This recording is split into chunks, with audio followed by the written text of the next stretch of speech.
Welcome, Peter. Thank you. We're going to play some sounds, Right. okay?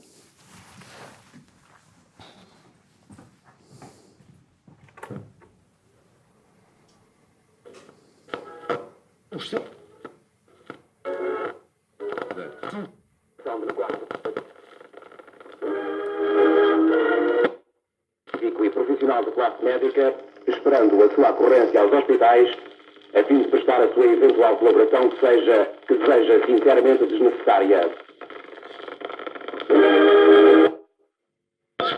Para que a história se comece... Nada, nem uma palavra! Nem uma palavra! Nada!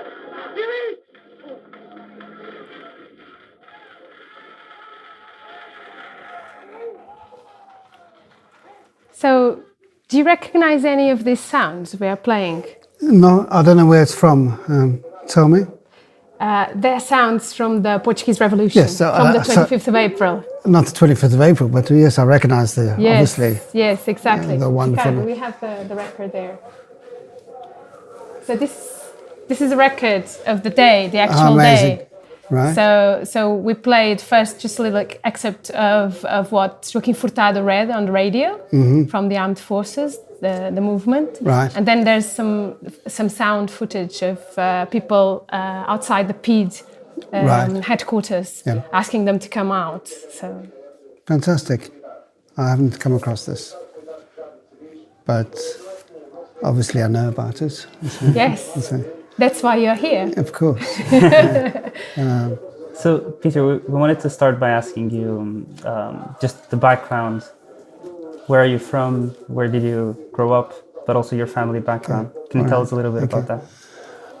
Thank you. It's very important to me. It's part of my story. I was born in South Africa and I went to a white school, and racism was very strong there. And my parents were opposed to the political system in South Africa. They were against apartheid. And so they were imprisoned after the Sharpeville, which people may not remember, is when a lot of blacks had a peaceful protest about passes, having to carry identity passes. When was that? The 1960, April 1960. And so they arrested, they set up a state of emergency, and they arrested 20,000 people who they were scared of. They arrested my mother and my father, and 20,000, 19,000 blacks, 1,000 whites. And that was really yet another episode in the step up of the resistance in South Africa. And for many years afterwards, it was a very bad time. Since then, the Communist Party started talking about, and Nelson Mandela started talking about armed actions and stuff like that. And when my mother and father came out of prison, they made the decision to migrate to England. That happened when I was 13 years old. It was a very important formative experience for me because of my parents were making a stand, which very few white people made. And since then, on and off, I've been involved in social movements and politics. But I came over to England and grew up in England at the age of, a year later, 14. And how have you become politically aware of Portugal and the Portuguese Revolution? In the late 60s, I was very interested in African socialism.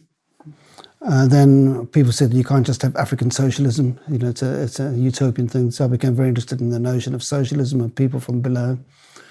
So many arguments about what happened in Russia, and I joined a political organization which said that Russia was a form of state capitalism. It's called the International Socialists. They've always had a perspective of revolution, of people below, of oppression, and Russia being equally as bad as the United States, but in different ways, neither the East or the West. And when the Portuguese Revolution started, we started hearing about it. We started sending people over to report, listen, learn, and so on. So we sent people over in 74. And I've got documents here of the people who went talking about the different groups and what was happening. We tried to report the stories.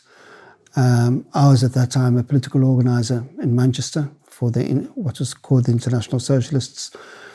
And different from the Socialist International, right? Yeah, very different. Very different.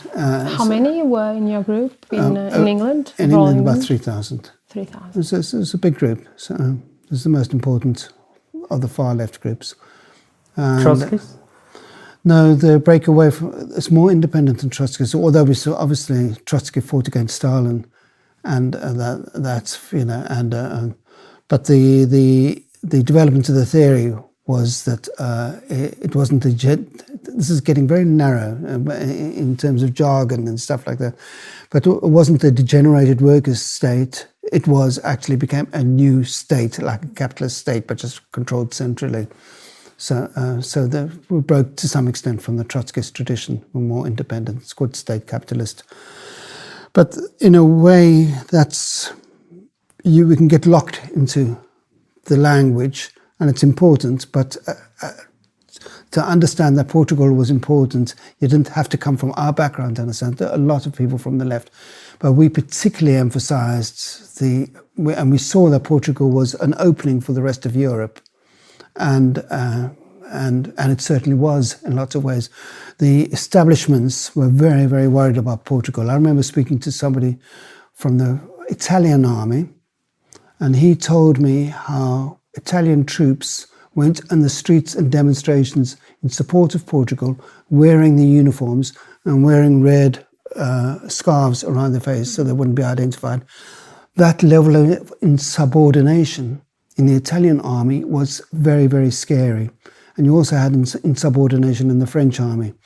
So those are little indicators of the impact of Portugal was having upon the armed forces in Europe. I mean, it's not a revolution, but it's insubordination, which is great. Mm-hmm. So you're particularly passionate about this relationship between the people and the armed forces, isn't it? About this alliance. I'm very, very interested in it. Also, there are some downsides of that, because there's a danger of romanticising the armed forces and depending too much upon the armed forces. What you had is the most extraordinary breakthrough in Portugal and radicalisation. And you've had it in one or two other countries at certain points. You've had it in Egypt for a bit, a sad story. You also had it in Ghana, Jerry Rawlings. You've had people radicalising the armed forces. And in order to have a revolution, you've got to have that. You can't succeed without you. And that's happened in the Russian Revolution and also in Germany. Lots of the army went over to the side of the workers, or to the Soviets, to the workers' councils, or what infrastructures there were. So that's absolutely elemental. Maybe the danger in Portugal is that people are too romantic about the army. They are too romantic? We're too romantic. Or they were? You know, so, I mean, it's such a wonderful thing to have, to be able to stand in a tank with somebody and to be able to put the carnation into the rifle. But that perhaps blurs the real problem about the army and the infrastructure. So that is just perhaps an aside. And what you needed is organisation, which was independent of the army, which can still continue to win the sections of the army over. But I had amazing experiences, even though I didn't speak much Portuguese, very little Portuguese. I had amazing experiences, even with members of the armed forces, and I'm going to tell you about one of them now, if you don't mind. Yes, please. So, and this is in the early November '75. I was in contact through my organisation with an ex-CIA agent. His name is Philip Adji, and he wrote about Portugal when he left the CIA. He was stationed in Portugal, and he wrote about it, and he wanted to tell people what the CIA were doing. Okay, so through my organisation, we were arranging him to come and speak to people in Portugal about what the CIA were doing. And I forgot from people from political parties, and I wanted him to talk to the army, to members, the soldiers, what's happening. And I was able to walk into a barracks ask for somebody whose name I've forgotten, who was a very junior person, not a senior officer. And he promised me that if I get this man over, he'd get a meeting of soldiers from every barracks in Portugal. All he needed is 3 days' notice. And this is before you had mobile phones, but they had the network, the infrastructure. The SUV was strong at this time. So here I was almost able to get a meeting together of all the army to hear about Philip Adjie. Now, that never happened because of November the 21st. But for me, that is the most incredible recollection of the capacity to do things. You know, things when opening up and all the barriers falling down. Because you can't go to any country now and try and do anything like that. Now, it didn't happen, but nevertheless shows, for me, it's one of the, not a pinnacle, but one of the things, it's a marker for just how things were possible. Then, somebody said Portugal, that period was so much freedom because people have been so oppressed for such a long time, as you all know. And the things, people were smiling, people are able to do things. And I believe the number of babies that were born after April the 25th went up enormously. So, yes, you're right. So we'll go back to this 25th of November and Philip Adjie, but maybe we go back a little bit. I really would like you, if you can remember, the day that you arrived in Portugal for the first time during the revolutionary period. Yes, I can remember. What date was that, first of all? It was the end of August 75. The hot summer of 75. Okay. I can't remember the exact day, but I remember the demonstrations that happened on the Saturday. And I remember, there's a lot I can't remember, but I came over as a group of revolutionaries and we had special arrangements and we stayed at a hotel which was under workers' control, and the first thing the workers did is they welcomed us. They sat us down in a meeting, they explained how they organised, they gave us a discount.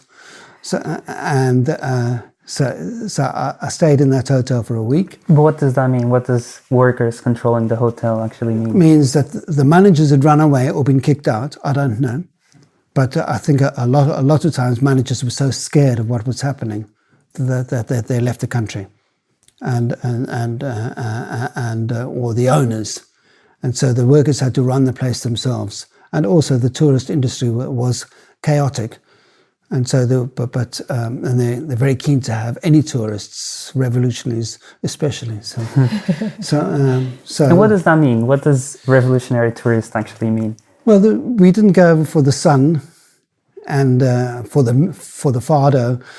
We came over to see what people were doing and to celebrate and listen and hear all the activities, because what was happening in Portugal, although it comes through a filter, we know that was happening, was absolutely incredible. Those of us who were listening. And you know, whether it's the subversion of the armed forces, the takeovers in the factories, the takeovers in the land, the takeover of the cooperatives at that time, the emergence of popular assemblies, that was absolutely incredible. I mean, it is unparalleled. Although you could say May 68 had some of it, there was a much shorter period and much less actual takeover and change of the structures than what happened in Portugal, because so that was happening, and for months we've been hearing about it one way or another. And by the time the International Socialists, they started organising trips of comrades to come over, to go and visit factories, to go and visit my wife. Went over to a hospital where the nuns had been in charge, and the workers said, no, we're sick and tired, we don't need nuns to run us, we can run it. And they told the nuns to clear off. And they took over, and other people went and saw clinics. I went to Plessis. I also went around some of the political seds. So I spent that 2 weeks. First week in the Hotel Ambassador. And then the second week, I went and stayed in what was part of the place I stayed in was a brothel. And I'd never realised it was a brothel. But when I came back to Portugal, in early October when I was an organizer and they asked me to work there. And then I found out it was a brothel that I was staying in. But where was that? Was it in Lisbon? It's in Lisbon, off the Avenue de Liberdade, a couple of streets behind. Yeah. So if you want the phone number and address, I'll give it to you. But You still have it? No, of course not. And one of the stories that's been written about is how prostitutes gave a discount to soldiers, which I was. But I found that actually very interesting, because once I started recognizing some of the prostitutes and getting to know them very, very slightly, I just find that very interesting. But I've got nothing to say about it, nothing to expose or anything like that. But it's one of the stories. And so that summer is known as the Verão Quente, or the hot summer. What does that mean to you? Like, how do you understand the summer of the 75 in Portugal? What did you see? Well, what was the atmosphere? The atmosphere was absolutely incredible. Obviously, you had a backcloth as well, which we didn't see much of, which is the retornados. Also, what's happening up in the north, the burning of the bombs. Headquarters, and the reaction. So, but we didn't see that. What we saw was enormous demonstrations with the life and colour and youth and elderly, such a cross section of a population. I remember people coming in tractors and coming and trucks on the backs of tractors, people with their farm implements, a lot of agrarian people. The summer and also up to November. There was an enormous demonstration on November the 16th, which I will never forget, which ended up at Palácio do Comércio, went down Avenida Liberdade. And people just come in, they must have left at 3 o'clock in the morning to get there, to go on it. So not only demonstrations, but going into workplaces and talking to people and whose eyes have been opened, if that's where they just felt that they could do anything, where before they couldn't, they were trapped. About fascism and the dictatorship and, and the expectations. So all these people had doors opening to them, which is the most incredible thing. It happens in pre-revolutionary or revolutionary periods. Marx talked about the carnival after 1848.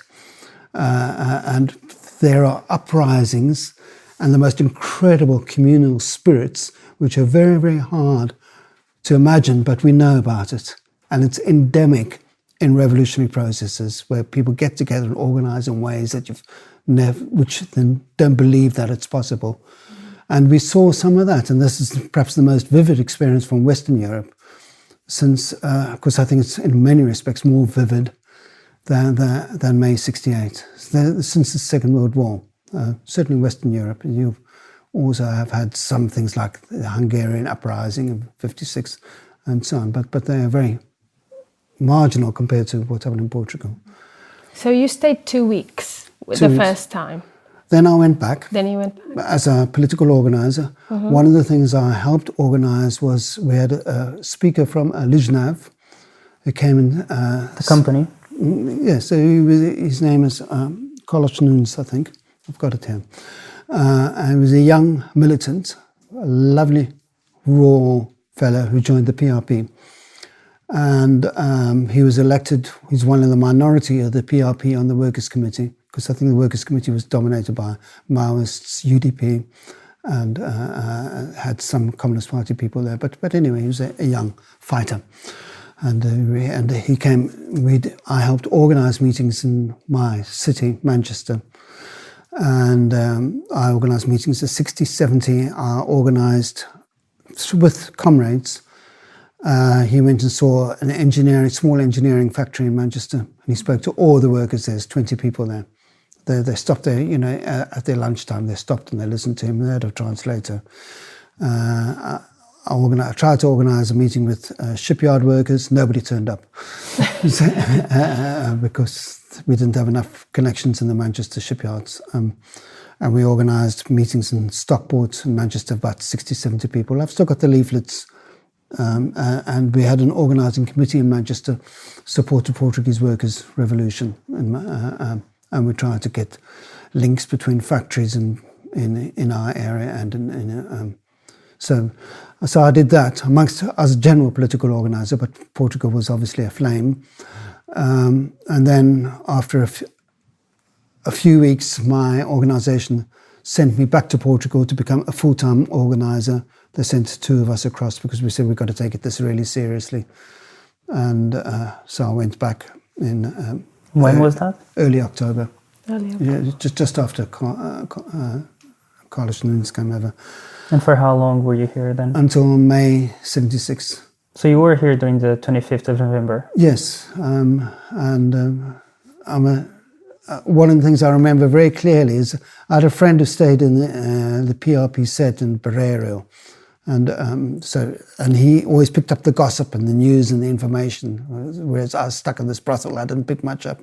Sorry, I exaggerate. I'm making a cheap joke about this place that I stayed. But I met him in a very large Portuguese cafe in Avenida Liberdade, one of those wonderful old cafes. And he said, things are about to happen today. This was a Tuesday morning, I think it was, and I met him about 10:30. He'd just come in there. We had a meeting of our organisers, of the International Socialist organisers, plus Portuguese friends. How many were you here? About 4 or 5, slightly more, but 4 or 5 in the cafe. And he said to me, Peter, this is happening. Because I'd heard so many scare stories, I said, no, it's not happening. And of course I was wrong. What did he say actually was? He said the right are on the move. He said a coup is about to happen. From the right? From the right. Not from the left? Not from the left. No, of course not. And that's the way the story's been represented, that the left are trying to organise a coup. Yes. We can talk about that in a minute. But my big mistake was I said, you're wrong. But I spent the rest of the day being driven around. I went to Ralish, and there was no resistance there at all. Not hardly anybody standing outside the gates of Ralish. We went through Monsanto. Then by the night, we went to the military police, where was very interesting. We saw people arguing with the bus driver. He said, we've got to turn the bus over to form a barricade. And the bus driver said, you sure? Because he was worried about his bus and getting home and stuff. And he said, no, I don't think so. And then later on that night, a friend of mine who is a Portuguese person who went back from England to Portugal to be active in the revolution. He was in the PRP and he was able to join the military police because I don't know how he managed to do that. But he decided to take up his conscription, and he was put in the military police, which was at that time was one of the most important units in the country, politically the most important unit. And so and I interviewed him afterwards. He was put in prison. His name is Afonso de Souza, and he was put in prison alongside Isabel Karma and Carlos Antunes, and he was framed because his mate who was involved in some nonsense. But anyway, Carlos told me he was looking through the hole with the guns, looking out for the commandos, prepared to shoot them. And what happened while he was doing this, somebody came in and said, Carlos, drop your gun now, otherwise I'll shoot you. And it was his cousin. And the commandos had a secret entrance into the military police headquarters, that's how his cousin got there. So you got a member of his own family threatening to kill him. But for me, that's another incredible story. Anyway, so that's what we happened on. And then in the next few days, we organised a lot around that. We were trying to understand the nature of November the 25th, because it wasn't a repressive right-wing coup. It was a re-establishment of the establishment, consolidating and squeezing out people it didn't like. Mm-hmm. And we printed this in Portuguese and in English simultaneously about a week afterwards. And I saw this at the Metro, Vincing's Joints, and I saw lots of them because it was one of the first publications in Portugal about November the 25th. Mm-hmm. And so I haven't looked at it for a long time. I don't know whether it's any good or not, but at least we try to. It's quite analyze. hopeful. You finish on a note saying that there is a defeat. The defeat in the 25th of November should be used to teach each worker in Portugal everywhere the key lessons necessary to achieve victory, proletarian victory in the future. Isn't the language old-fashioned? But yeah, okay. But you sold a lot, yeah? We sold a lot. Yeah. And in fact, I wasn't paid much money, but they said, keep the receipts of this. So who translated it? It was translated in England, right? In England by a Brazilian speaker. You wrote it?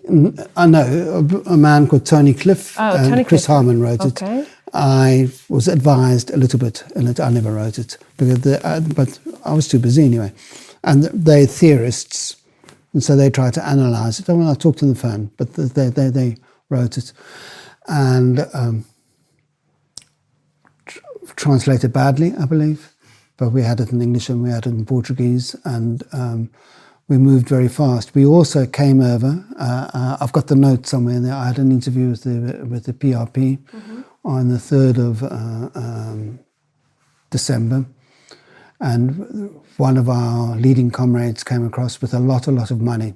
I think it was £10,000 in a suitcase, but that may be a I can't say a story. I'm not sure if it's that amount. But what we wanted them to do is, we said, what you have to do is you have to organise your structures, and you have to have a daily newspaper. And we said, here's the money for a daily newspaper. And we said, we will to get you a printing press if we can. But the PRP were in too much disarray then. And also they didn't have the focus upon organisation that our organisation had more of a Bolshevik tradition of organising and doing things. And the PRP are very loose in terms of notion of memberships, of structures. Some of it is due to clandestinity, and some of it is due to fluidity, which is very important. So, but it meant that their infrastructure was much weaker and much more liable to collapse. And what happened is, after November the 25th, most of the people were just on the run. They had some secret meetings. I went to one or two up in this area on the 26th with the captain, but I didn't understand it, unfortunately, from the MFA. You went to a meeting? Yes, up in this area. And on the 27th, I went to a meeting in Algiers of the PRP cell. Once again, I understood very little. I didn't have a translator. They didn't provide you with a translator? No, but this is just a small branch meeting. These are the comrades in Algiers meeting together, wondering what in the hell are they doing. So I was in the edges just observing. But the official narrative is quite different from what you're describing, right? So on the 25th of November, the moderate forces defeated a threat of a communist dictatorship. Why is that so different? When you say the official narrative, I don't know which official narrative you're talking about. This sort of narratives that say that there was a red threat in Portugal and things like that. Right, but the communists would say the threat was from the extreme left.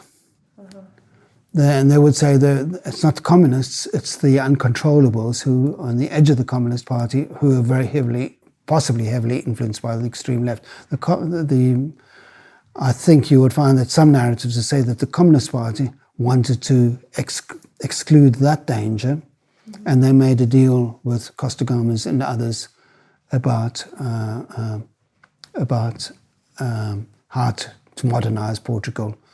And so that narrative isn't the one that comes to mind immediately. But every narrative will always blame the extreme left, the terrorists. In any situation you'll find there's always people ready to blame those subversives who want to overthrow the order without really looking at the concrete situations.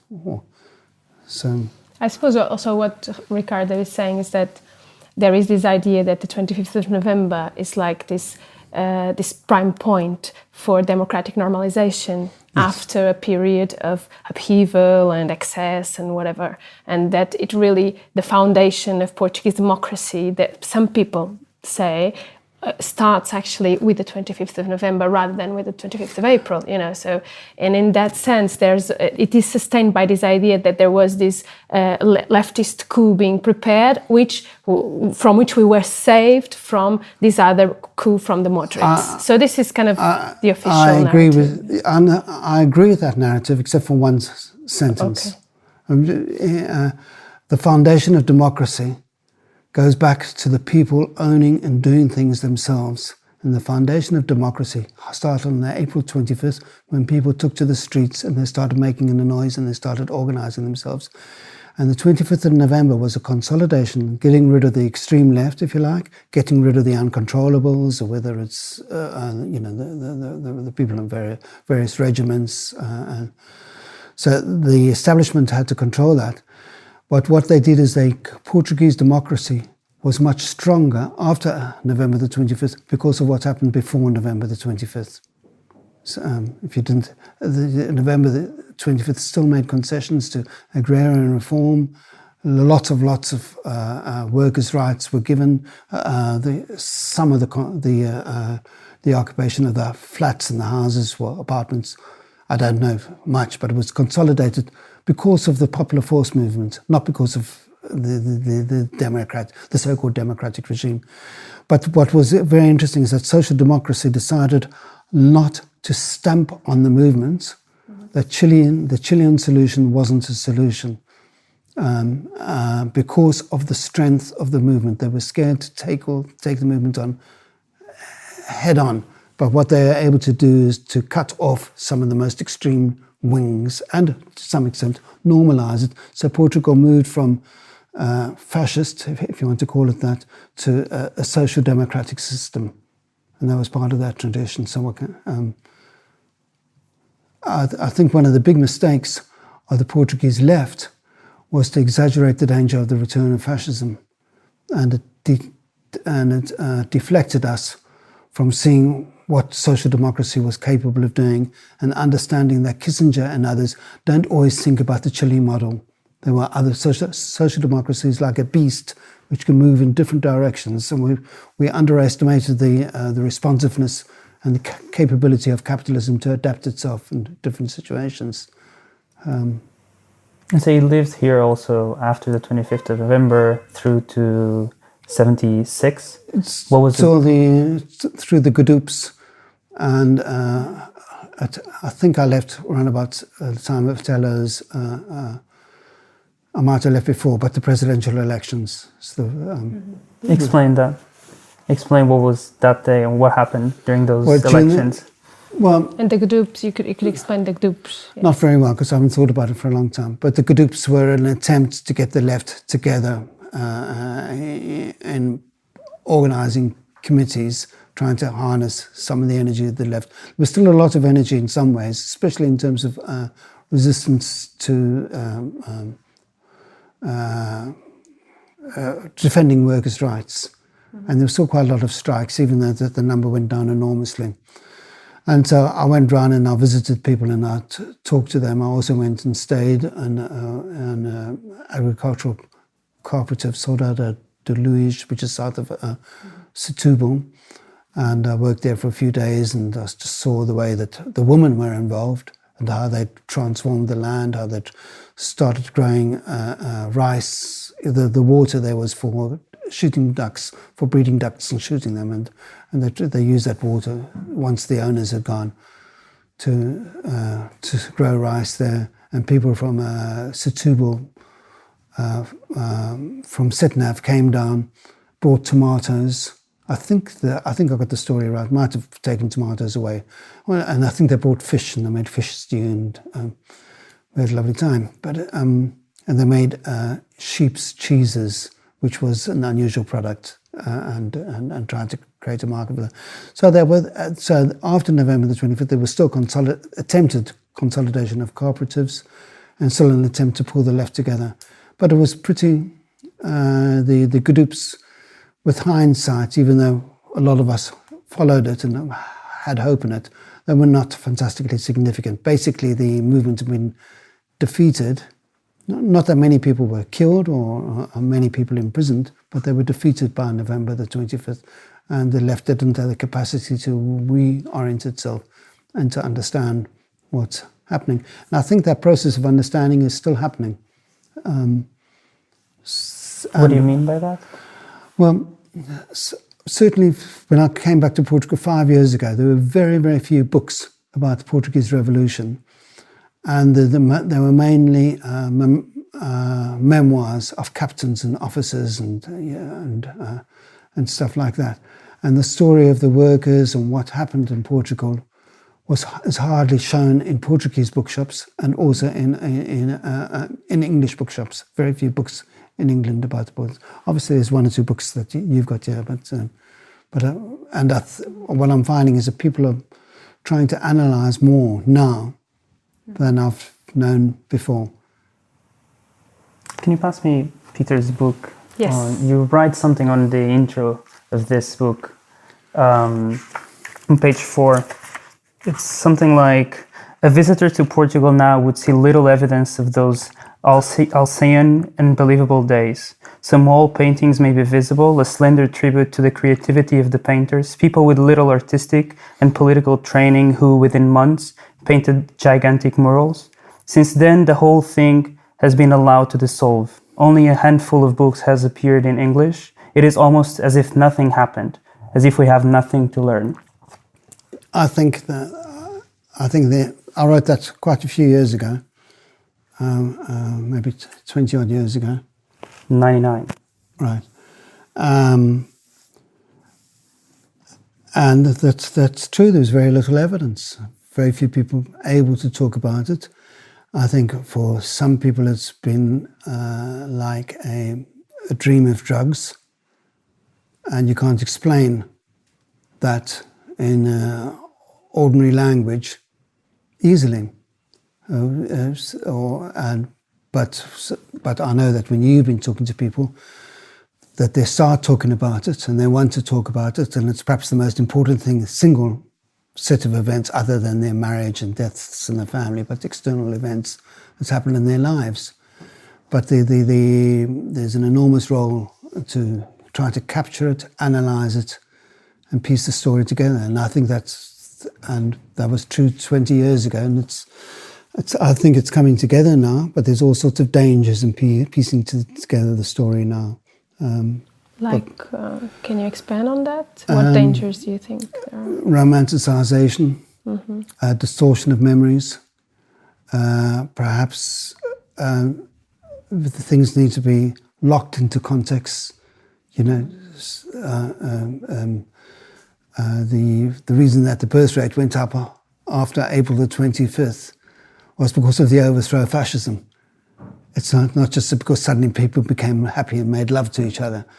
So it's trying to look at the historical context of these things, and September 28th, or locking it into those events and tracing things. But it's hard not to be emotional about such a memory. I've seen you being rather emotional also. I don't know if I can say this. No. When talking, for example, about the MFA People Pact, and you know how you of your own experience. It's absolutely important to show the emotion and to tell people those experiences.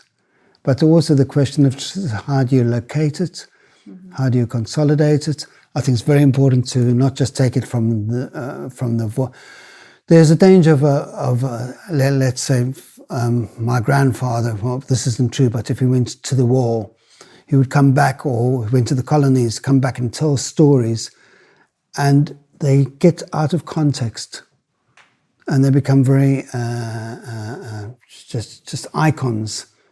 And the question of trying to locate those icons and testing them, not disputing them, but testing the credibility and seeing the context is very important. And that's a historian's job, driven also by politics, because you need to have sympathetic politics to be able to do that. But some of the work that Joana is doing and that other people are doing is just really, really, finding the contradictory stories of people and seeing how they fit in. The story of the Retornados, or the story of what's happened in the colonies, it needs to be told, and and Portugal's role in the colonization needs to be.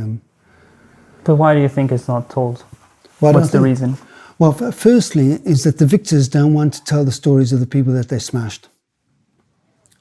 So the establishment gathers forces. It doesn't want to hear its enemies.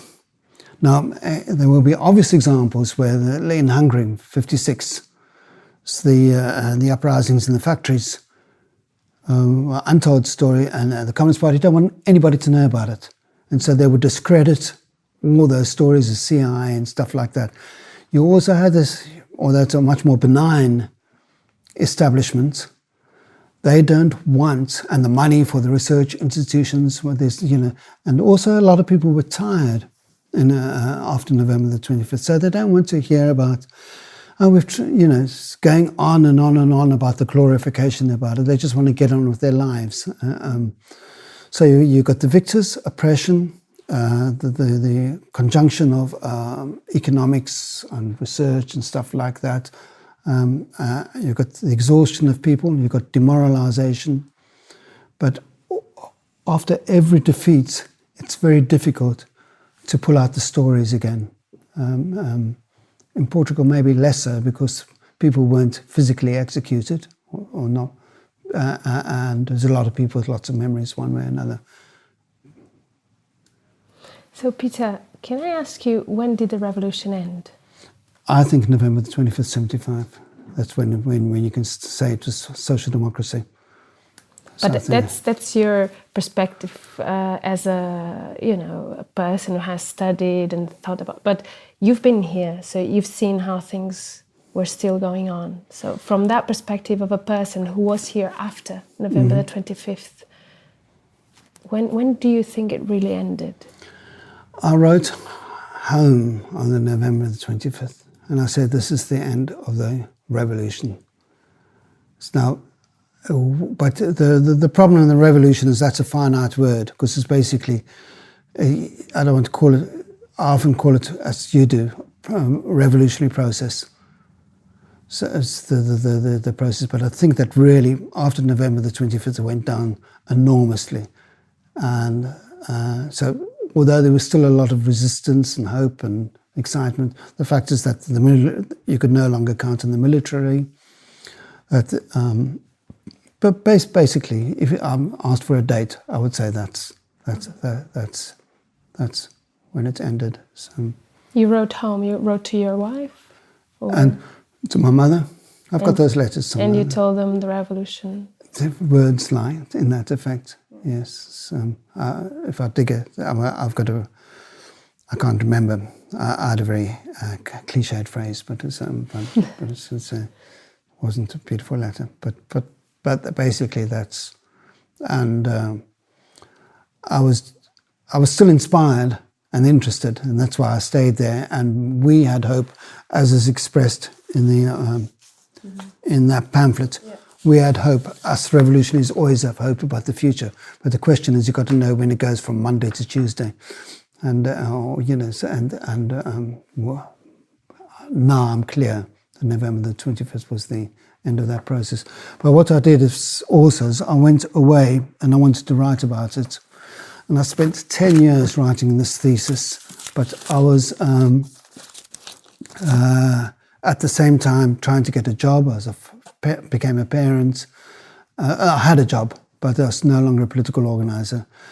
And so I didn't have the time and resources to do this. That's why it took me 10 years. So I'd stop and come back to it. But basically what I look at in this is one of the key points for revolutionaries from my tradition was how the working people organized themselves.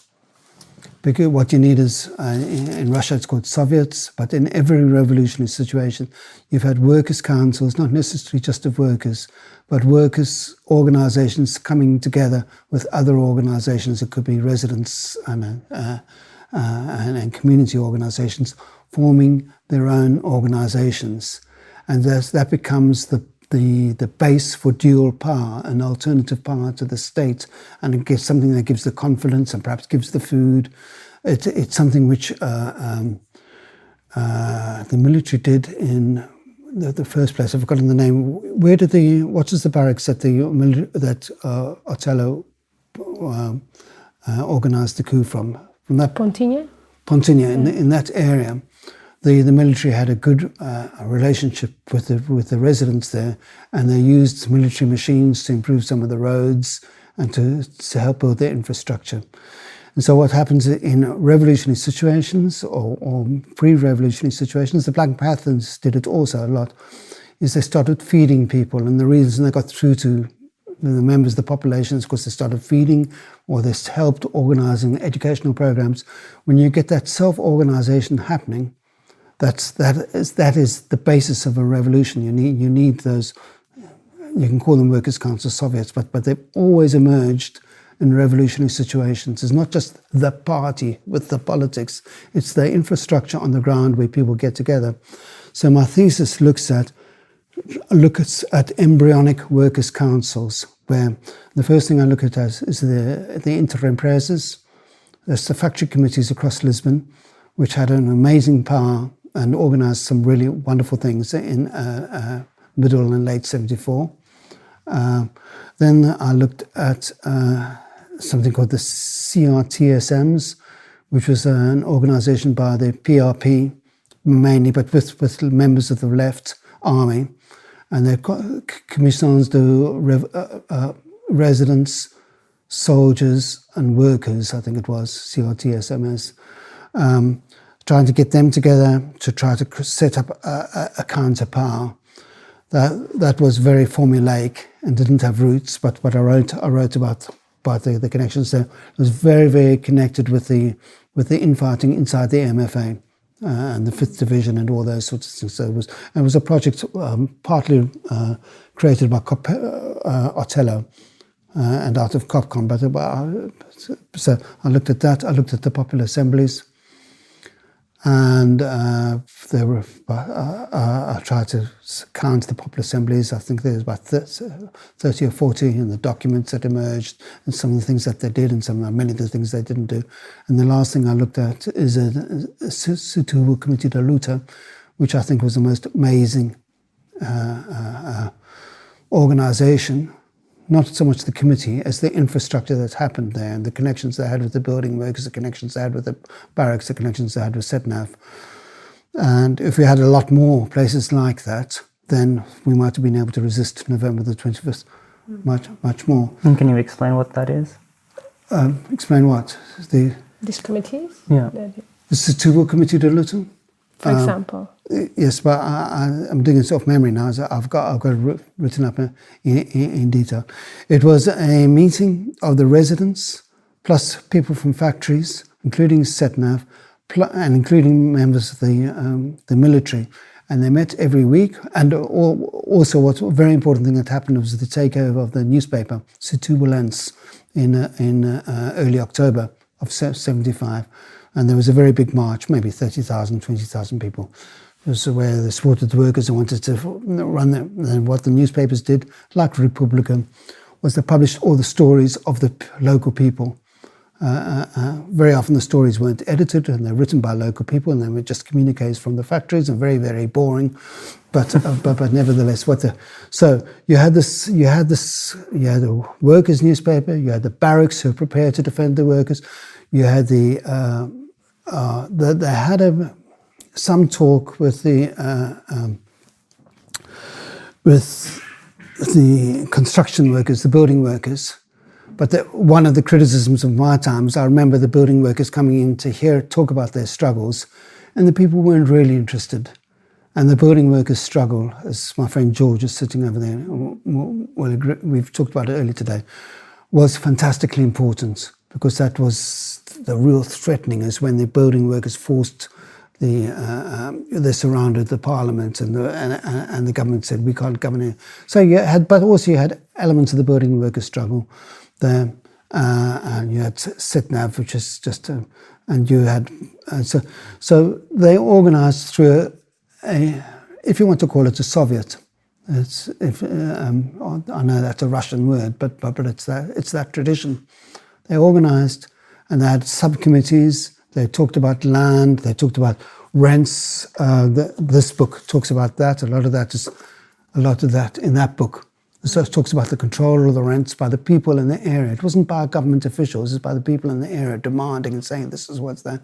So when you get to that level of control, that's very, very exciting. You're talking about people running something and owning it and being inspired by it. And there were a number of meetings of the committee itself, which sometimes 70 or sometimes 150 people went along to. And it was seen as the alternative power. Now that's happened in a lot of places, but nowhere as strong as Setúbal.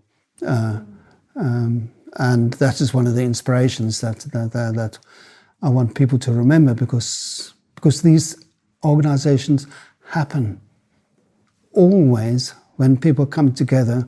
They start fighting, they start building their own power structures. Now, they might be flabby, they might be weak, they might be dominated by intellectuals. In the Setúbal Committee de Luta, the Marxists, and I mean usually when Marxists talk about the Marxist-Leninist Maoists, not the Trotskyists, they come along and they speak a very particular language, and they don't relate to people there. And if you look at some of the stuff written from that time, from the interim presses, the language they talk in is just absolutely crazy.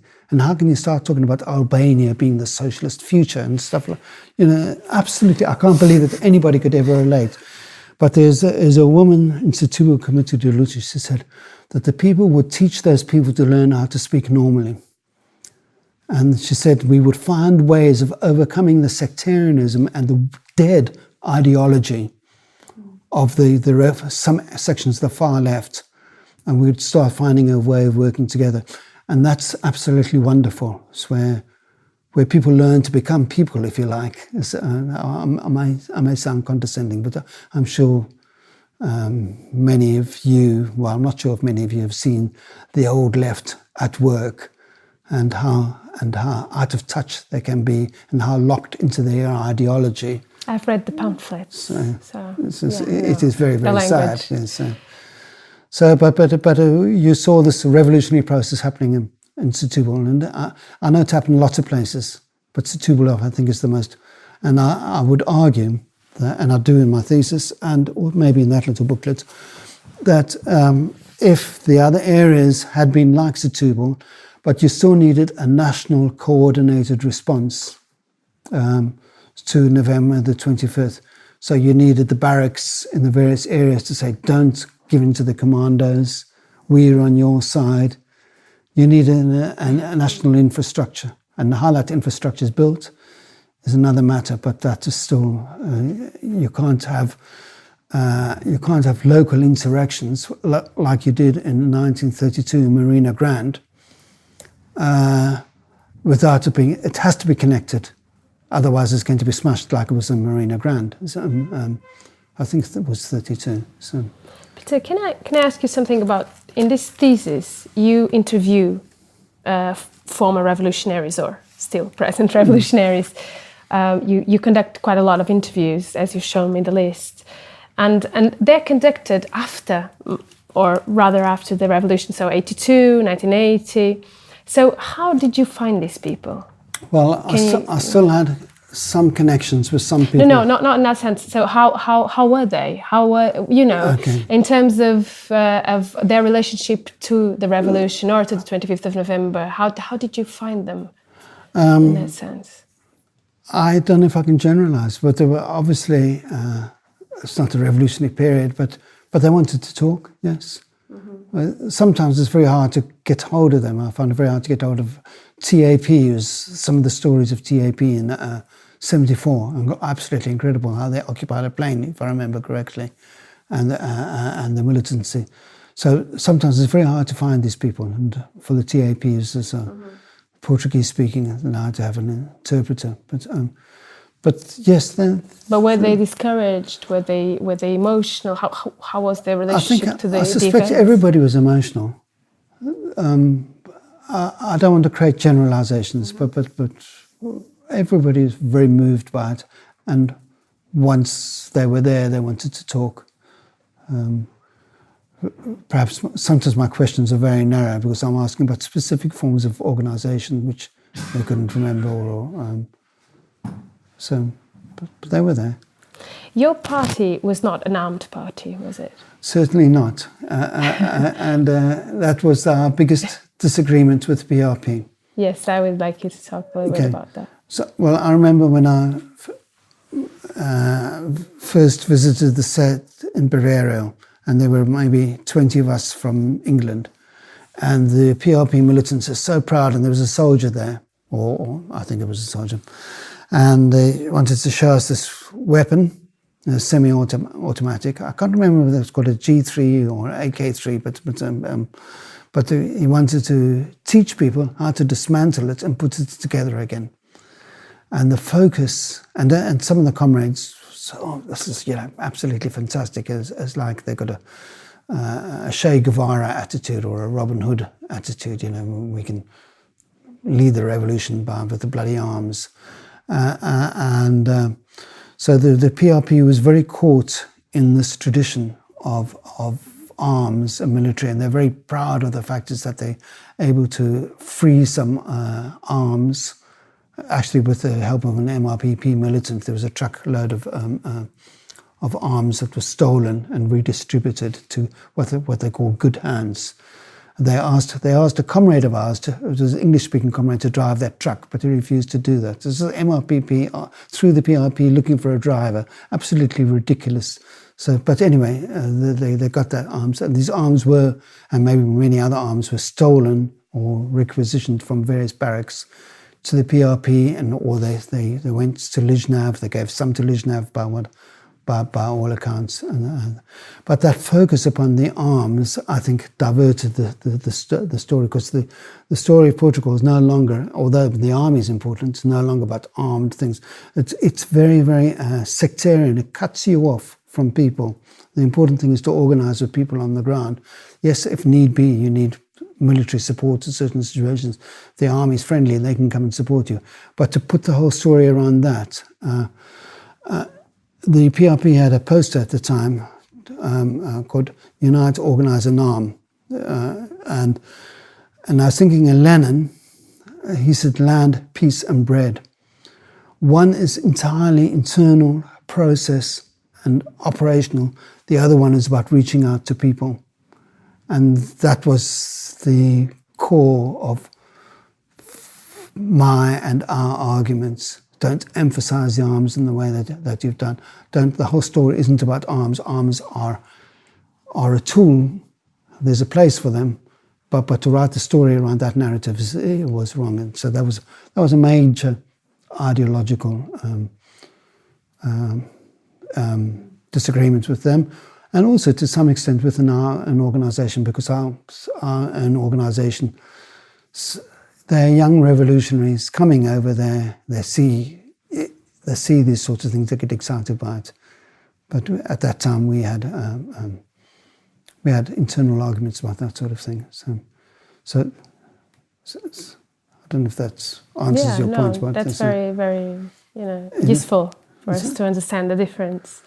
And on this subject of the PRP and their relationship to them, you say in your book, there's this note where you say that you were accused of being a CIA agent, a not uncommon allegation, and subsequently you found a letter dated 1977 addressed from the PRP to all other political groups on the left, specifically warning them about your CIA involvement. Mm-hmm. So can you tell us a little bit about this episode? Well, I wish the CIA paid me, but I don't think they ever knew about me.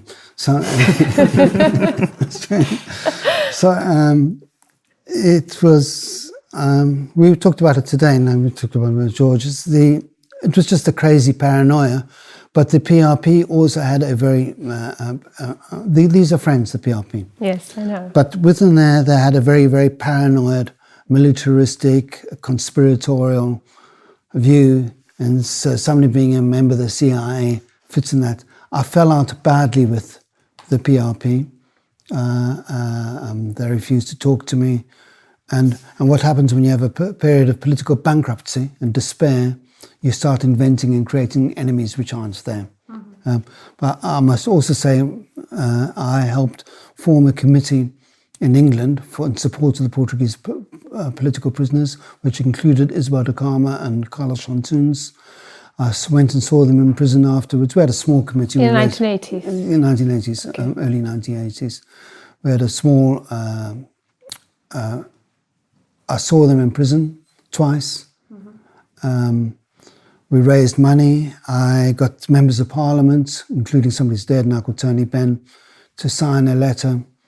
And I did things in support of them. And Amnesty International also became involved in it. They became involved in it before me, in fact. But I was picked up for some of the work they were doing there. So I did a lot of work for them, and Isabel de Carmo knows me, and she likes me. You know, she's a I wouldn't say she's a good friend, but she knows me, and we're fond of one another. So.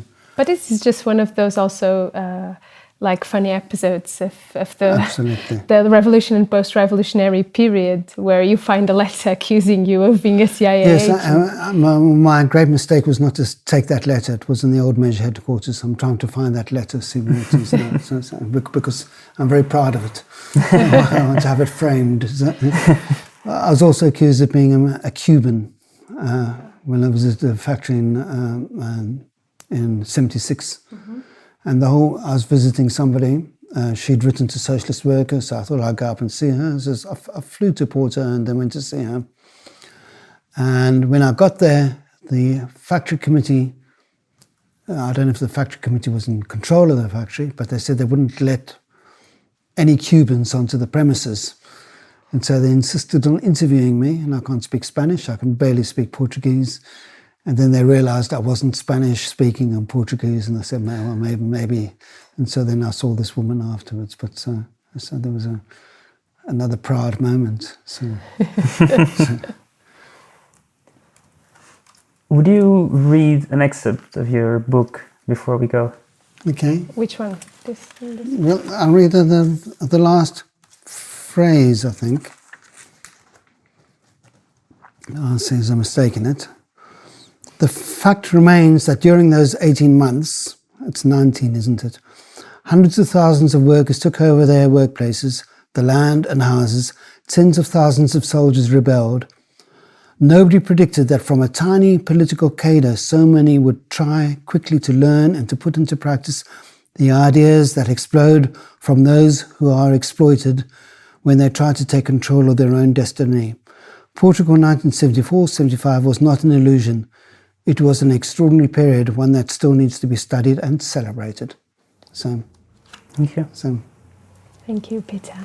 Okay, lovely. Thank lovely. You. Maybe we can end with how it started. So I'm going to play some sound. Okay. Yes? Okay. This is from the beginning of the record. Okay, I'm going to put it.